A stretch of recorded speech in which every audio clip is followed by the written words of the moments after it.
Hi guys, welcome to another video. In this video our main focus is will Pi be successful launch as we getting closer to mainnet now that Pi attained 30 million plus pioneers. But before that, don't forget to like and subscribe to the channel and turn on the notification bell so you can get notified whenever we have news about Pi Network, and also check some free mining offer in the description below to earn more than $300 in 24 hours. So let's get to the main topic of the day. Pi Network is getting closer every day to the mainnet, and it has attained 30 million engaged pioneers within its platform. The last update in regard to its user base was officially announced in the Pi Network app to be over 7 million engaged pioneers on August 7, 2020. A halving will basically cut the amount of Pi you can earn from mining by half. This means you will need twice the active earning team to receive the same amount of Pi/hour you are receiving now. Another way to look at it is that it will take you twice as long to earn the Pi you normally acquire if the size of your active earning team does not change.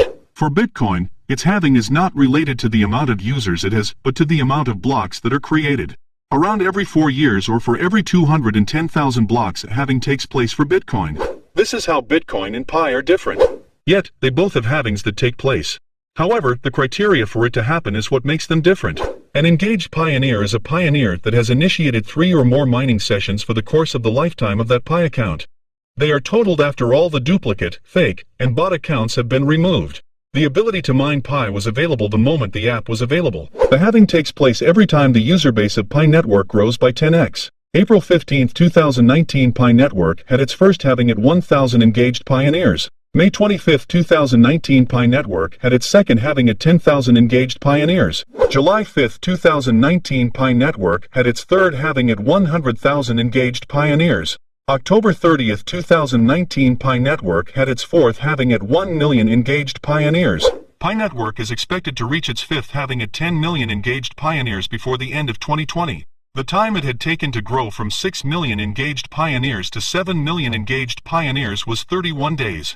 It had taken approximately 1 month for Pi Network to acquire another 1 million engaged pioneers. As more pioneers join Pi Network, it becomes easier for Pi Network to attain another million engaged pioneers to its user base, as less people in its network would need to invite others in order to reach another new million engaged pioneers, as there are more people within Pi Network. The question still stands though, should mining Pi stop? The total supply of Pi becomes the focus of this discussion, as many pioneers feel it should stop, with the idea in mind that too much Pi will cause Pi to be worth less until Pi becomes pretty much worthless. The reason many feel this way is because this is their understanding of how crypto works. Crypto exchanges only account for the total supply of a crypto available, and the demand for it on crypto exchanges. The key to understand here is that the value listed on a crypto exchange is speculative value of what a person believes it is worth, enough to purchase it from the crypto exchange, which logs a purchase price for that crypto. The listed price is the average of the most recent trades for that specific crypto, accounting for the specific crypto sold to the crypto exchange and the same specific crypto bought from that crypto exchange. There is the listed price that the crypto will sell for as well, which is determined by the total supply there is available of that crypto and the demand from others to buy it on that crypto exchange. Now, I don't know if many realize this, but even for Bitcoin, its value on a crypto exchange is not the same across all crypto exchanges. The reason is because of the liquidity of the crypto and the supply of it on that crypto exchange. In Phase 3, if there is less supply of Pi on a particular crypto exchange yet the demand for Pi is high, where you have more pioneers buying Pi than actually selling Pi, the value of Pi will rise to meet the demand. The key thing to understand is that the supply of Pi on that crypto exchange will impact the value listed for Pi on it. This is where it gets rather interesting. Bitcoin acts more as a store of value, where people tend to just hold on to it instead of selling it on the crypto exchange, or instead of even using it as a medium of exchange for goods and services. Due to this, its value is very high compared to all other cryptocurrencies, since its total supply is also very limited, where only 21 million bitcoins will ever be created in the year 2140.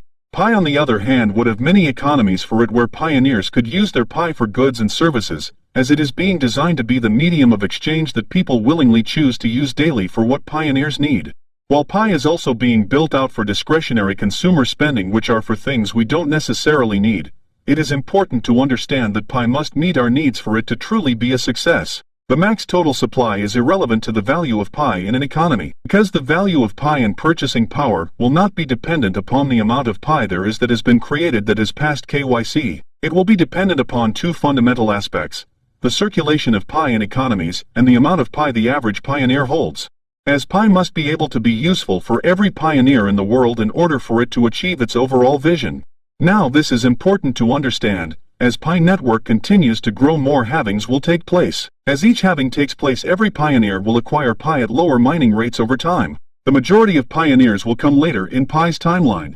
As this is the core of its design, as Pi continues to keep growing, the minority will always be those who join Pi Network a lot earlier. Pi Network's growth in acquiring new pioneers comes from the ability to mine Pi for free, where there is a possibility for Pi to be worth something in the future. If we remove this aspect of Pi, it will be very difficult to have new pioneers join Pi Network in the future, as they will feel that they have been left behind and the opportunity that was available for them before had they joined earlier is no longer there, since Pi can no longer be mined. All the goods and services need to be priced at an amount of Pi that is affordable for every pioneer within the economy for Pi to achieve real success. Those that value Pi really low will require pioneers to pay a lot of Pi for goods and services, where it is not sustainable for the average pioneer. If the value of Pi is way too low, it may even prevent such pioneers from being able to use the Pi they have, because the total amount of Pi they have is too low an amount for even a low-cost item purchase. Remember, Pi is being designed as a medium of exchange, where it is to be used for goods and services for every pioneer on the planet. If the ability to mine Pi never ends,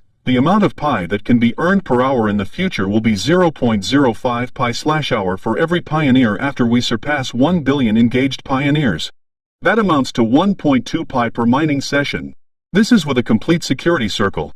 Will Pi Network reach 1 billion engaged pioneers? Currently the world has a population of about 7.8 billion people. Having about 1 out of every 8 people download Pi seems near impossible for many. It is a dream, but if we all believe in it, to work towards it to make it happen, then it will happen, inevitably, as long as we all keep working towards it by sharing Pi Network with anyone that we meet.